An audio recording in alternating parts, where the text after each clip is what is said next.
मोनसे फोसावनाय फैगौ 14 एप्रिल खालि गोदान दिल्लीयाव खुंनो गोनां गुरुदेव कालीचरण ब्रह्मनि 464थि जोनोम सान फालिथायनि थावनिखौ गुबुन थावनियाव सोलायफिनबाय। गुरुदेव कालीचरण ब्रह्म ट्रास्टनि नाजानायजों फैगौ 18 एप्रिल खालि गोदान दिल्लीयाव खुंनो गोनां गुरुदेव कालीचरण ब्रह्मनि 464थि जोनोम सानखौ गोदान दिल्लीनि राफि मार्गआव थानाय कन्स्टिटिउशन क्लाब अफ इन्डियायाव खुंनाय जागोन होनना फोसावनाय जादोंमोन। नाथाय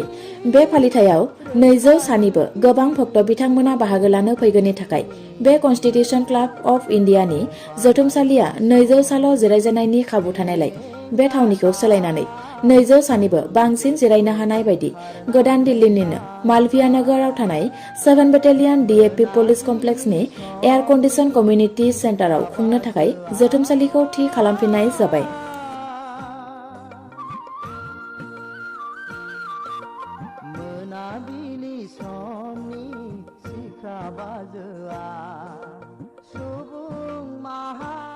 मोनसे फोसावनाय फैगौ 14 एप्रिल खालि गोदान दिल्लीयाव खुंनो गोनां गुरुदेव कालीचरण ब्रह्मनि 464थि जोनोम सान फालिथायनि थावनिखौ गुबुन थावनियाव सोलायफिनबाय।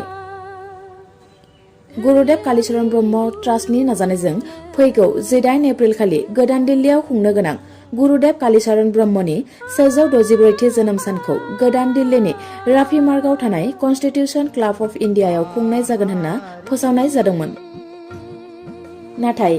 बे फालिथायाव 200 सानिबो गोबां भक्त बिथांमोना बाहागो लानो फैगोननि थाखाय बे कन्स्टिटिउशन क्लाब अफ इन्डियानि जथुमसालिया 200 साल' जिरायजानायनि खाबु थानायलाय बे थावनिखौ सोलायनानै 200 सानिबो बांसिन जिरायनो हानाय बायदि गोदान दिल्लीनिनो मालविया नगराव थानाय 7 बेटेलियन DAP पुलिस कमप्लेक्सनि एयार कन्डिसन कमिउनिटि सेन्टाराव खुंनो थाखाय जथुमसालिखौ थि खालामफिननाय जाबाय।